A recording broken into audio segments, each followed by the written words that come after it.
بسم اللہ الرحمن الرحیم، السلام علیکم، میں ہوں حمزہ اشرف اور میں ہوں صفیہ خان۔ شامل کرتے ہیں ہیڈ لائنز۔ وزیر اعظم عمران خان کا کہنا ہے کہ پاکستان نے ماضی میں صنعتوں کے فروغ سے ترقی کی تھی، آج بھی صنعتی ترقی اور تعلیمی نظام بہتر بنانے کی ضرورت ہے۔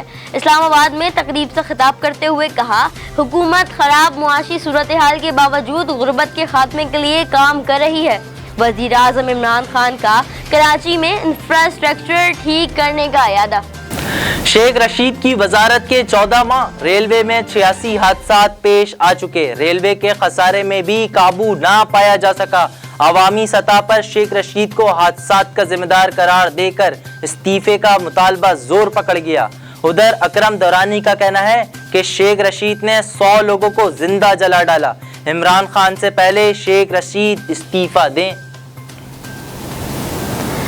نیب نے 2 سال میں 600 ریفرنسز دائر کیے، 71 ارب قومی خزانے میں جمع کرائے، احتساب کی سخت پالیسی پر عمل پیرا ہے۔ چیئرمین نیب کا سکھر میں خطاب، کہا جن لوگوں کی جانب کوئی آنکھ اٹھا کر بھی نہیں دیکھ سکتا تھا آج وہ جیل میں ہیں، کبھی کسی کے چہرے کو نہیں دیکھا، ہمیشہ کیس کو دیکھا ہے۔ وزیر اعظم کا استعفے کا سوال ہی پیدا نہیں ہوتا، مارچ کی کوئی ٹینشن نہیں، جو ڈر گیا وہ مر گیا۔ وزیر داخلہ اعجاز شاہ کا 2 ٹوک پیغام، بولے گھبرانے والے نہیں، مظاہروں سے نپٹنا جانتے ہیں۔ آزادی مارچ والوں کو 5 اسٹار سہولتیں فراہم کرنے کا وعدہ۔ معاون خصوصی فردوس عاشق امان بولی، سیاسی میدان میں مقابلہ کرنے میں کوئی دقت نہیں، غیر ملکی سفارتکاروں کا تحفظ یقینی بنائیں گے۔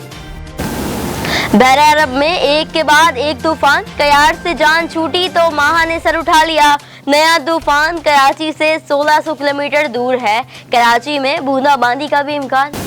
نواز شریف کا لاہور میں سروسز ہسپتال میں علاج جاری، پلیٹلیٹس کی تعداد 51,000 ہو گئی، شوگر لیول بڑھنے کی وجہ سے پیٹ اسکین نہیں کیا جا سکا۔